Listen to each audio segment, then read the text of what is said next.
And the problem of whiteness, the white problem, is one principally of this unremitting denial, this inability of people called white because of this thing called whiteness and what it does to us in so many cases, to prevent us from seeing clearly what folks of color can see.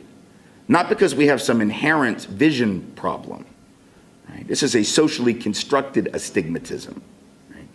A socially constructed astigmatism that jacks our vision up to where we can't see the ink blot the way other folks do, right? You know, a Rorschach test where they hold up the ink blot and they say, what do you see?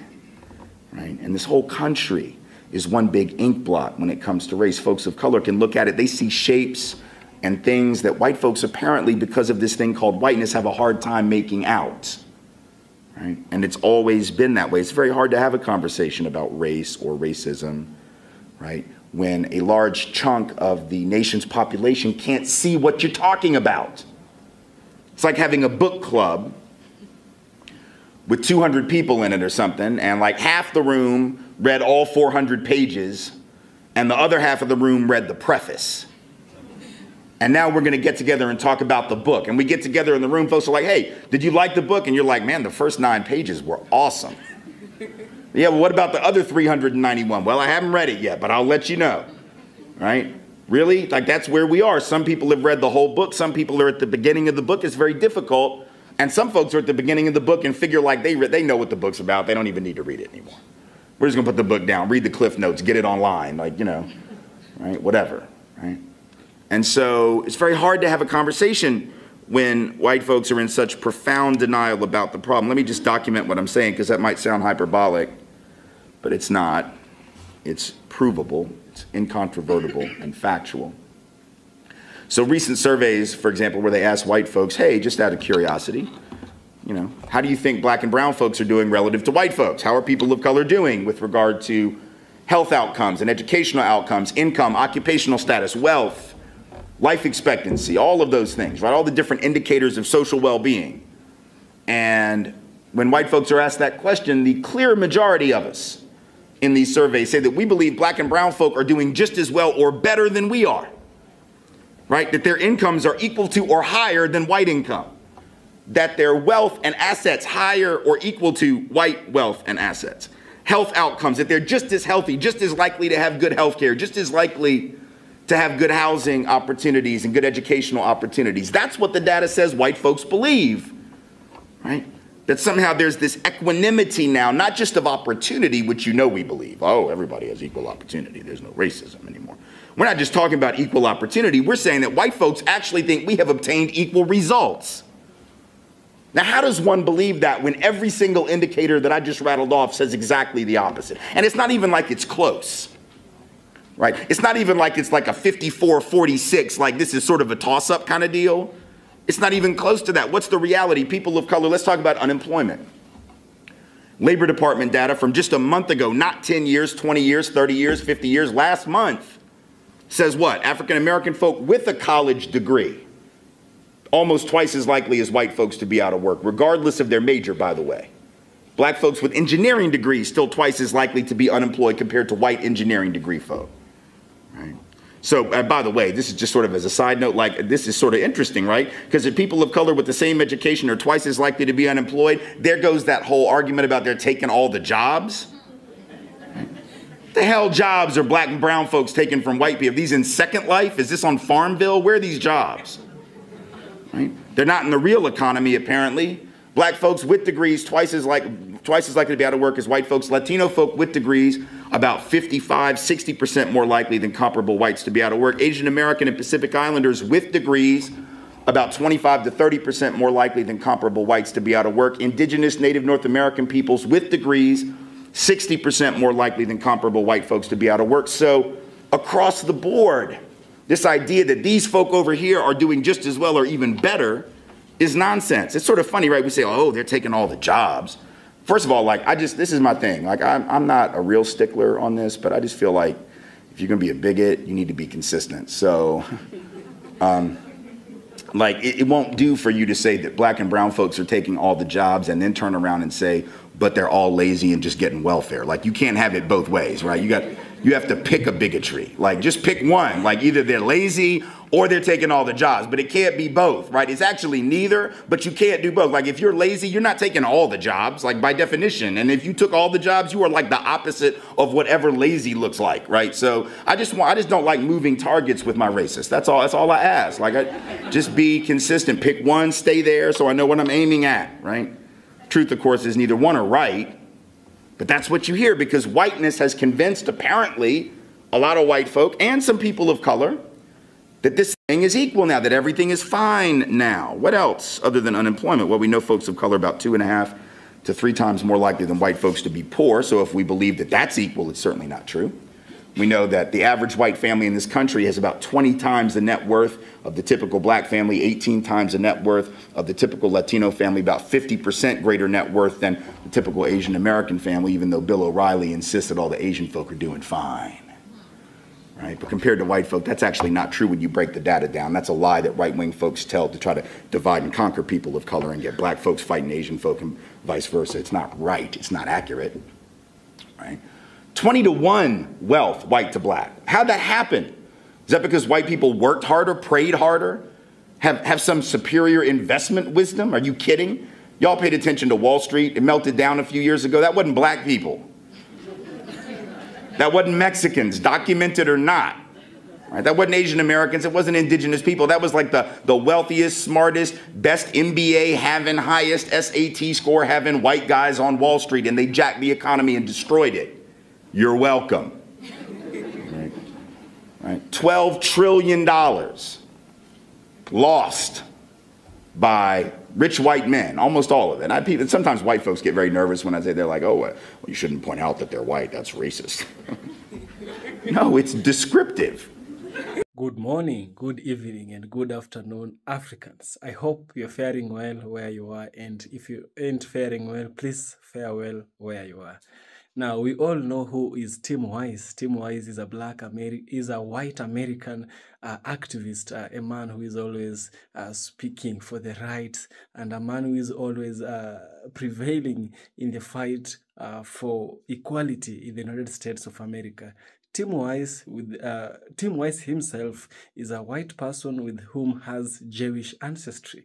And one thing that makes him a remarkable white American who is an activist is how he stands for the rights of black people. Come on, we don't have white people going around speaking for the rights of black people. It's very few, and it's a handful of white Americans who speak for the liberation of black America and for the fight for equality in the United States of America. So in today's video, Tim Weiss is going to narrate to us, he's going to explain to us the dynamics, what goes on in the mind of a racist individual. Because as a white person, he may have experienced people who think that black people are inferior, or black people do not have to be as equal or given equal opportunity as the white counterparts, you know. And we know that we don't have economic equality, we don't have educational equality, we don't have health equality, we don't have these. But I'm fascinated by how Tim Weiss explains the mechanics of racism, the solutions, and what black and white America needs to do to achieve a harmonious society. I want us to listen to this video where Tim Weiss is explaining these very mechanics I'm speaking about. I shall get back by the end of the video where we shall also have a deep critical analysis. Without further ado, let's dive in. And if they were black, we'd have noticed that. Like, if black folks made off with $12 trillion of white people's money, somebody would have been like, what the hell? Where these black people took all this money? How did they even get this money? How did they get this job? Oh, it's affirmative action. I know how they got it. Oh, it gave all those people jobs they weren't qualified for. Well, a handful of rich white men lost $12 trillion, but nobody's questioned white men's access to banking. Nobody's like, that's it, white men, y'all are done. No more banking jobs for y'all. That's it. You've proven yourself incompetent, criminal, unable, right? That's the point. So that 20-to-1 wealth gap is not about talent. It's not about merit. It's not about ability. It's about access and power and the history, the cumulative history of unequal access. Over time, wealth accumulates, right? So even if income is going up for people of color, even if the income gaps are narrowing, and they are a little bit, for sure, not enough, but a little bit over the last 20, 30 years. But the wealth gap is actually expanding. A lot of times when we say we're going to have conversations about race, people don't necessarily really want to have real conversations. We've jumped around on this thing for a long time. In fact, it used to be back in the 60s, they would actually define this conversation very differently. Like there was actually a term for it. In every sort of decade, there's been a different term for this thing we're going to talk about now. So in the 50s and 60s, right, it would be defined as, it was called the Negro Problem, right? That was what it was called, the Negro Problem. How are we going to solve the Negro problem? And at that time, that was very much a white-black binary, because prior to 1965, when immigration restrictions that had been in place since the 1880s and the 1920s were lifted, that was pretty much the binary. So I say, how are we going to solve the Negro problem, right? Because that was apparently the problem. Black folks were the problem, the riddle to be solved, right?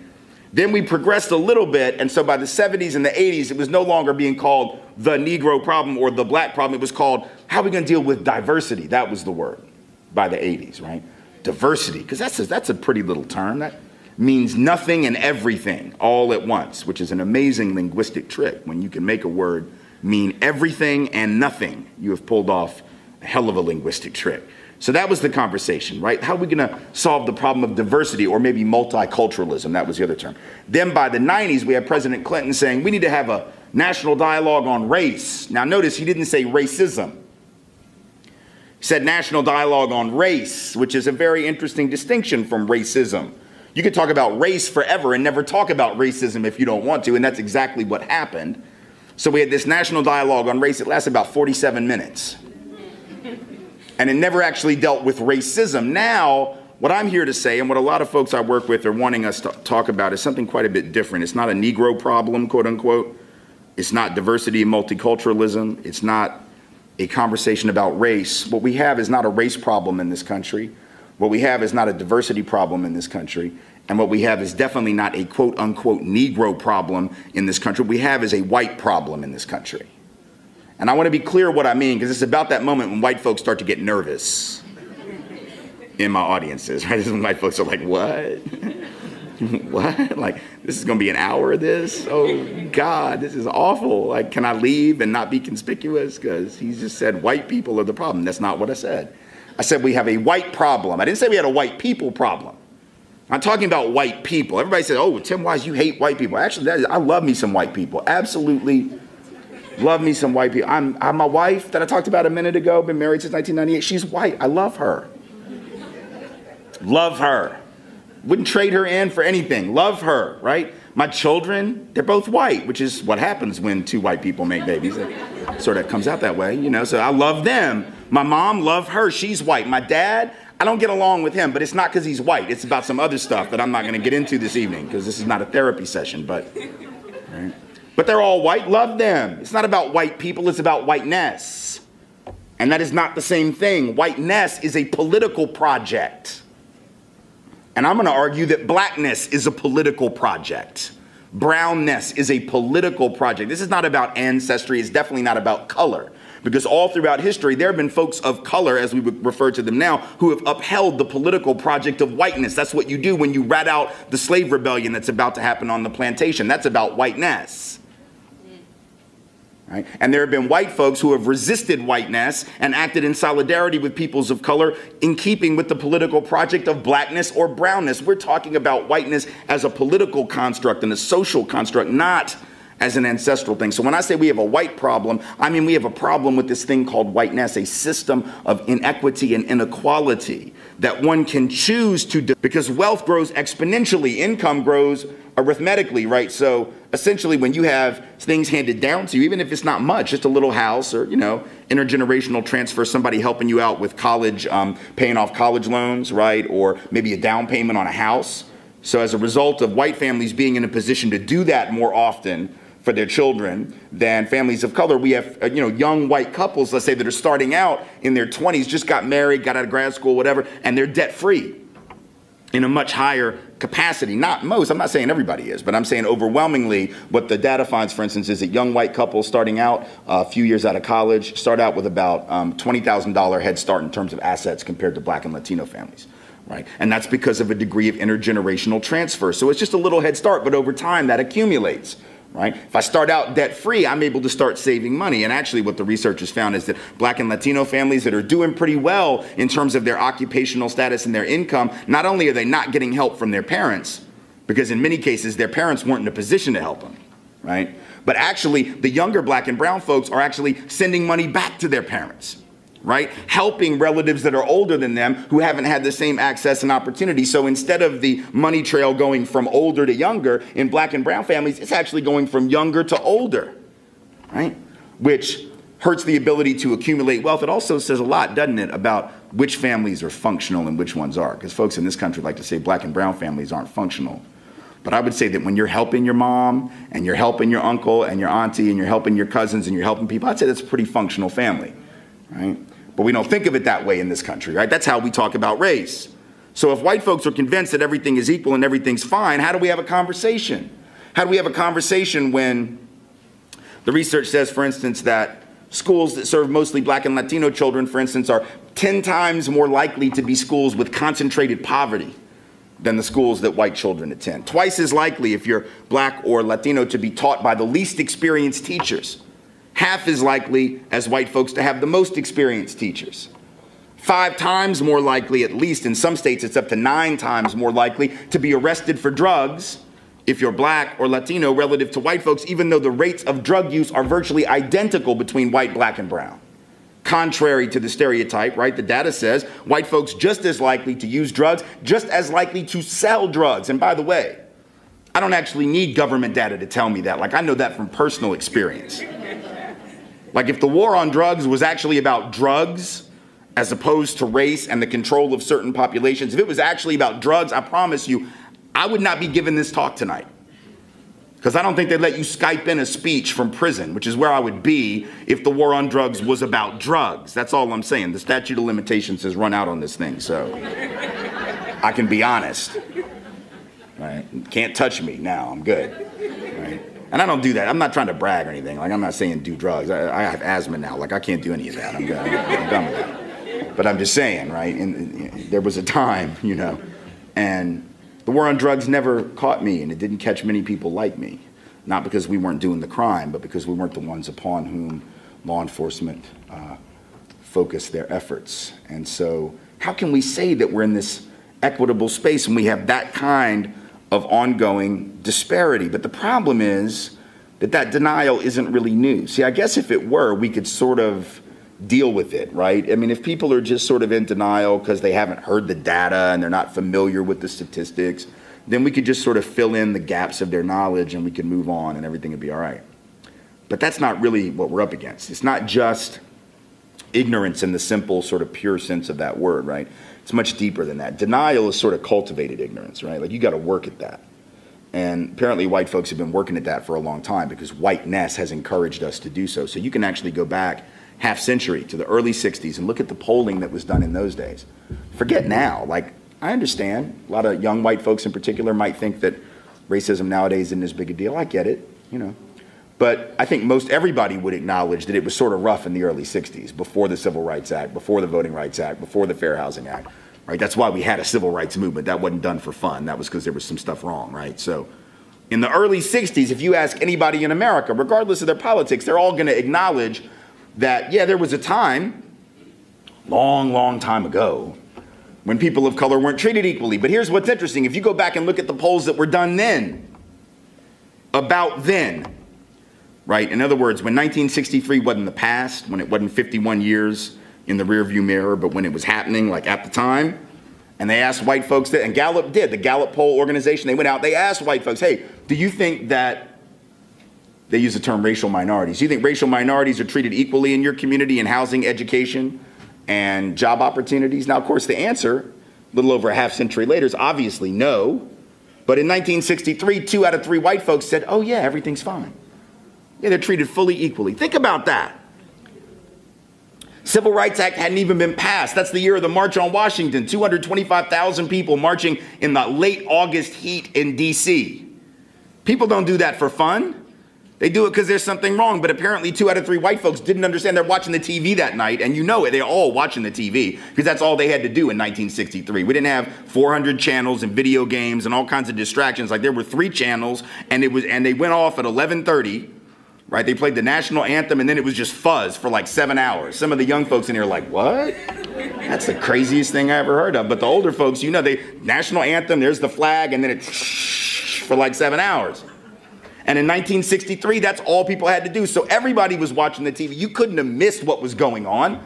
It's not like white folks didn't see, oh, there's this march happening. Oh, there's Birmingham, 1963, children's campaign, bombing of the 16th Street Church in downtown Birmingham, the murder of Medgar Evers in Jackson, right? Governor Wallace in the schoolhouse door at the University of Alabama. This stuff, everybody knew this was happening, but apparently 2 out of 3 white folks were looking at the TV screen like, I don't get it.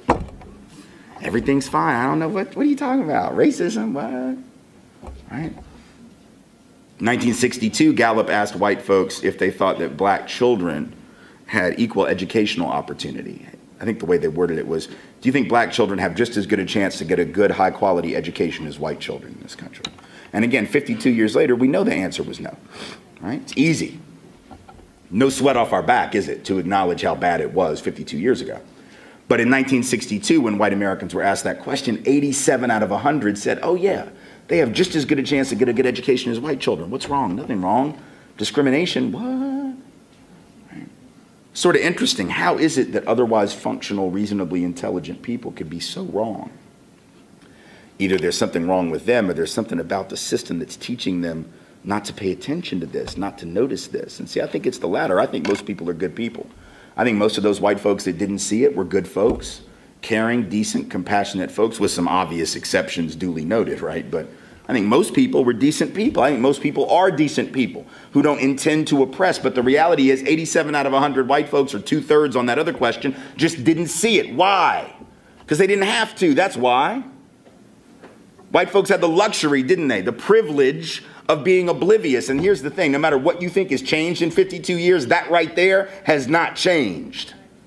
Just as in 1962, white folks weren't going to get tested on their knowledge of black and brown truth, and we're still not tested on that. We can continue to be utterly ignorant to the reality of how people of color in this country and in places like Ferguson experience law enforcement. We can continue to be ignorant to that and have nothing happen to us. It's not on the test. We can be considered competent, informed, educated citizens and know nothing about people of color's reality. A lot of stuff has changed in 50 years. That has remained frighteningly, disturbingly, unremittingly the same.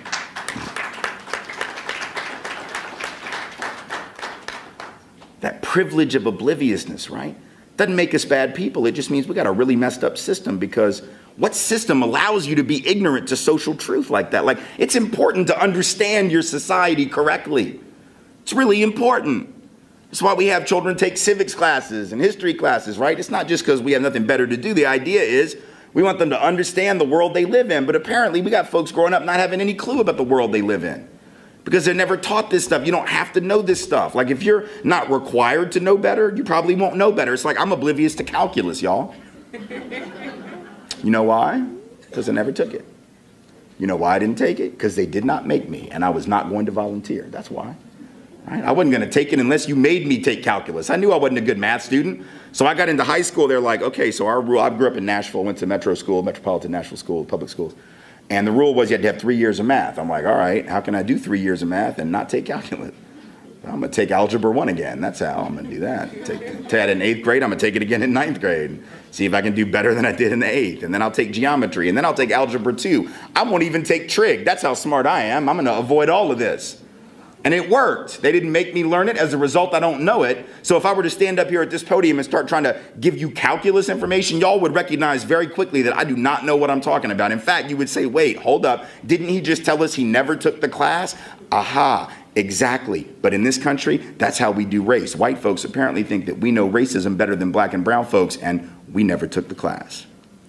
When it comes to sexism, men in this country think we know sexism better than women know about sexism, and we never had to take the class. right? For those who are straight or cisgendered, we think we know the reality of heterosexism, homophobia, straight supremacy better than LGBT folks, and we never took the class. People with money think they understand the class system better than the poor, and they never had to take the class. You understand, when you're a member of the dominant group, you have the luxury of not taking the class, so to speak. And as a result, you come out the other end with this gap in knowledge. But it's always been that way, and it's sort of like that movie, The Matrix. You ever see The Matrix? It's a good movie. If you get a chance to see it, you should see it, even though Keanu Reeves is the main dude. Like, it's still a pretty good movie, in spite of him, because Lawrence Fishburne is in it, and that redeems the movie. That's why. And it's well written. It's a good film. You should see it. And if you've seen it already, you should see it again, and you should pay very close attention to it as a film about race, metaphorically. Because if you remember, near the very beginning of the film, right, Keanu Reeves' character is offered 2 pills by Lawrence Fishburne's character, right? One is red and one is blue. And if you were, this is very early on in the film, it's sort of key to the plot, right? And Fishburne's character says to Reeves' character, says, look, you can take either of these pills. You want to take the blue pill, you can go back to sleep and you can remain oblivious. That's where everybody else is. Just about everybody in the world is asleep and oblivious and ignorant. They're all taking the blue pill. So if that's what you want to do, go ahead. You can go back to sleep. You'll never know what's really going on. Or you can take this red pill and you can have enlightenment, and I can take you down the rabbit hole and show you how far it goes.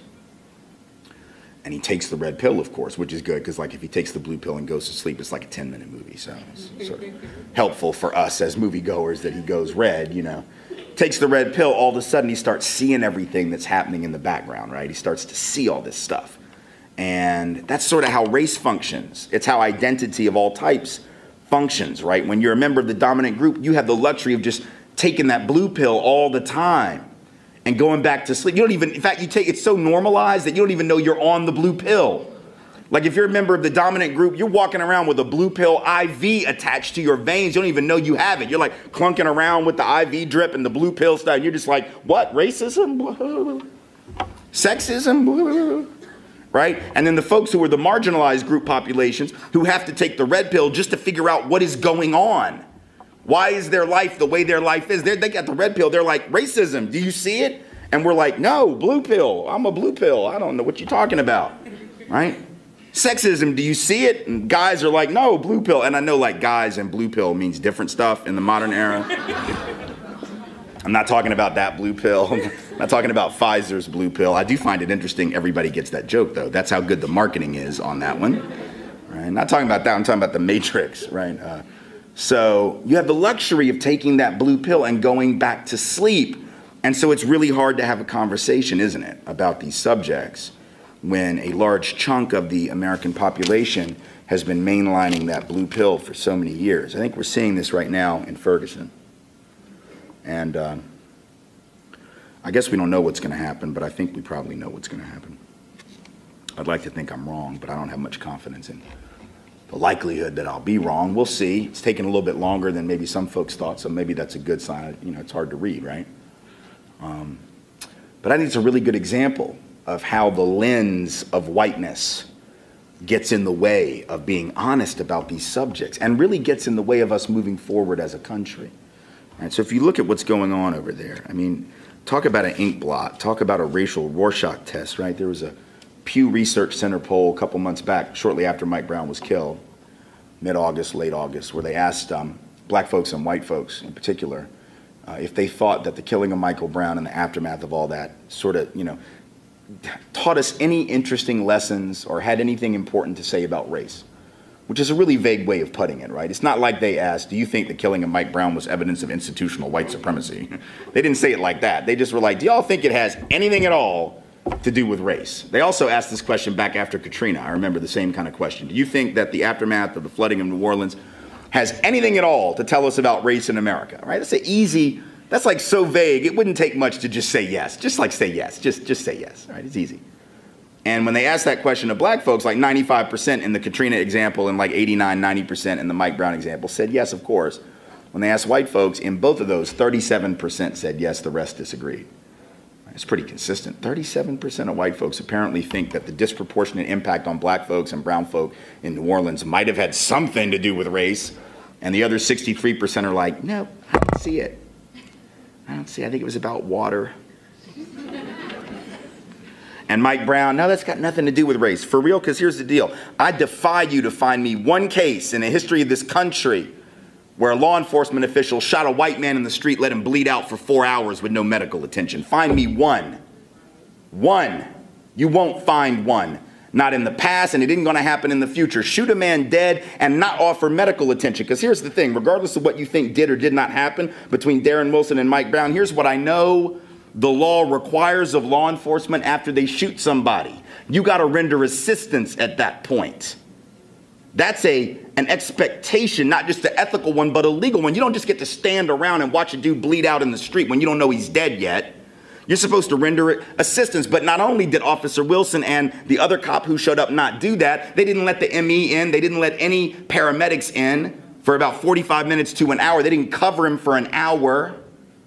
So when you say it's not about race, how is that not? You don't even respect the body enough. Leave the body out on the street bleeding face down on the pavement for 4 hours. That's what folks used to do when they strung folks up by trees, leave them out there for people to see. People say that's not about race. Unless you can find me an example where that happened to a white person, then I'm going to tell you that it is. That level of disrespect does not happen to us by and large. I'm not saying that white folks never got shot by cops. I'm just saying it plays out quite a bit differently. And for those who think it wasn't about race, I'm just always fascinated, like, regardless of what you think the shooting did and did not happen, after all, I guess there are multiple versions, and we're never really going to know, are we? I mean, that's the thing. We got different witnesses with different versions of this thing, and I guess we're never really going to know. But here's what I do know. Like, in the aftermath of when that happened, I don't know for sure whether the shooting was about race, and I don't much care. Like, I get bored by that conversation. Be like, is Darren Wilson a racist? I don't know. Was George Zimmerman a racist? I don't know. I'm not interested in that. I'm not interested about what's in an individual shooter's heart. Like, that to me is a boring conversation. It's not the one we need to have, right? The conversation is something much deeper. How did we respond to these incidents? And when you look at the way we responded to them, that's when you start to see something that's wrong. Because within a couple of days of the shooting, what do we see on social media? Right? The same people who were saying this had nothing to do with race were sending pictures around, weren't they? I'm sure some of y'all saw them.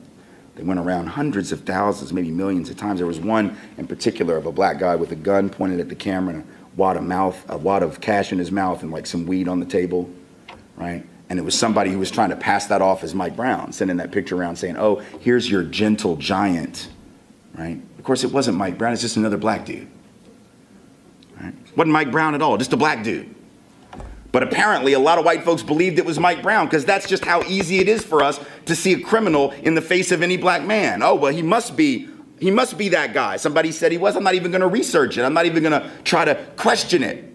So whether or not the shooting was about race, I'm pretty sure that was.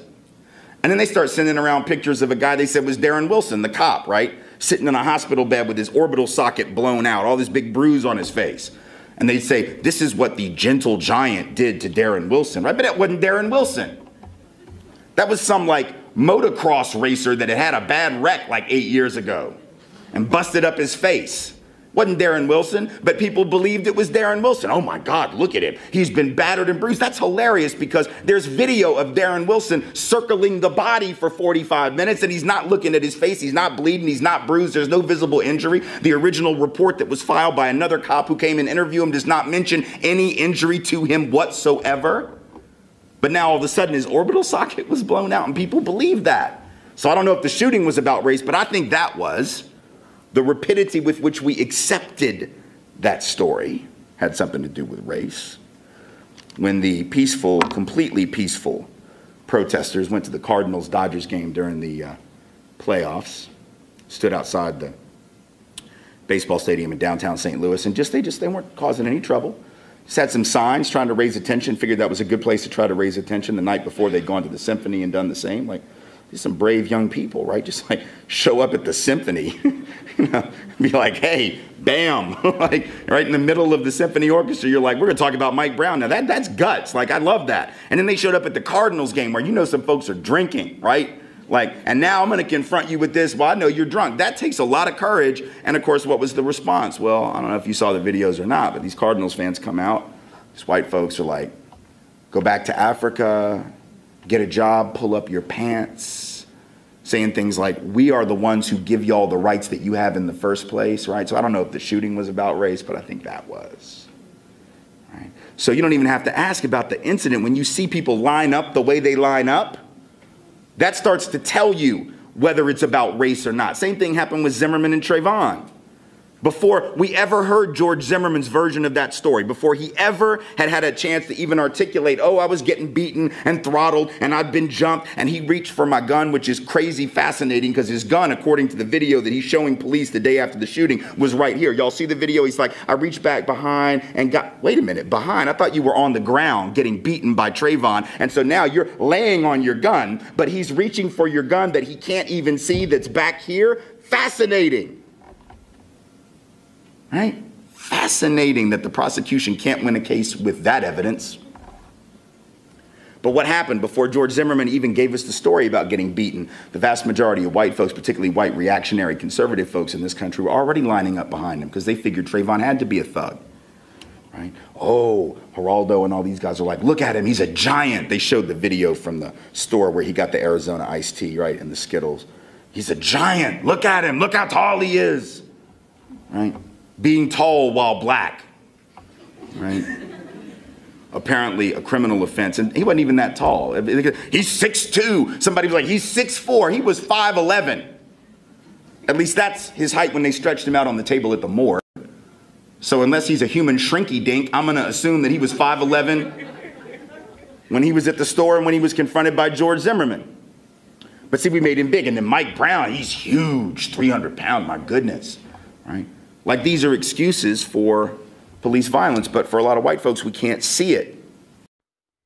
Now, one interesting thing is that Tim Weiss, he himself, he knows that he is making a specific group of individuals uncomfortable, and he's making them uncomfortable because they were brought up, they lived, everywhere they go, school, hospital, sports club, whichever place they go, they are taught that they are the superior and black is the inferior.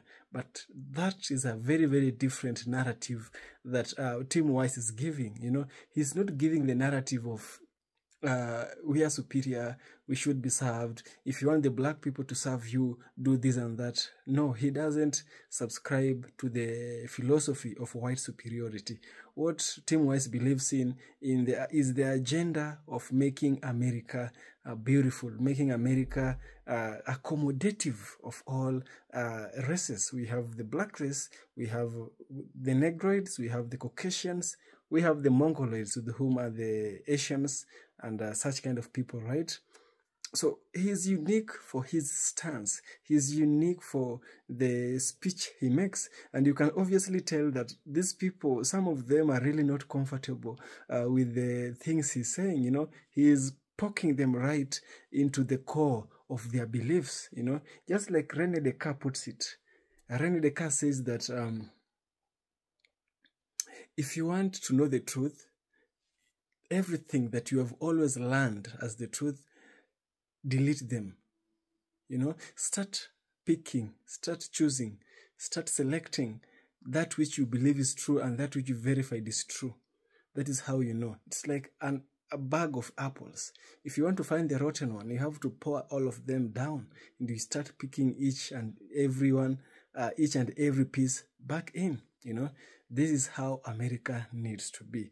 And Tim Weiss is a man, a vocal person, a vocal figure in the United States of America. And I believe America needs more of Tim Weiss to bring justice, to bring truth into the United States of America. I want us to share your thoughts. Give us what you think. I shall be able to continue the discussion in the comment section. Let's hear what you think. And kindly, if you enjoy what I do, support me on Patreon. I'll surely appreciate. And see you in the next one. Share your thoughts about this discussion made by Tim Weiss.